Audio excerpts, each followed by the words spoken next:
ধন্যবাদ। আলহামদুলিল্লাহ, আমরা আসলে আশাবাদী, কেননা এখানে যে কাজ এখন শুরু হয়েছে, খনন কাজ শহরের মধ্যে ইতিমধ্যে চলে আসছে। আমরা গত সপ্তাহে শহরের বাইরে গিয়েছিলাম, সেখানেও শুরু হয়েছে এবং আজকে শুরু হলো শহরের মধ্যে। আমরা তো আসলে খুবই আশাবাদী, অনেক দিন থেকেই আমরা আসলে চেষ্টা করছিলাম যে এই শহরের ভিতরে এটা শুরু হোক। যাই হোক, নানা কারণে এটা বাধাবিঘ্ন হচ্ছিল।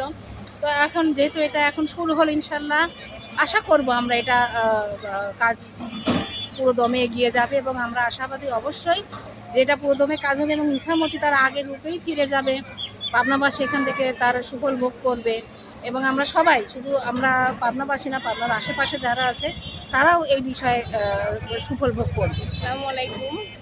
আসলে আমরা পাবনা থেকে বলতেছি, এই যে কাজটা যে শুরু হয়েছে, আমরা আশাবাদী এটা যেন সফলভাবে হোক, ঠিকঠাক মতো যাতে সব কিছু হতে পারে, আমরা এটাই দেখতে চাই। আশেপাশে মানুষও এখানে জড়িত আছে, এই বলে আমার বক্তব্য শেষ করছি।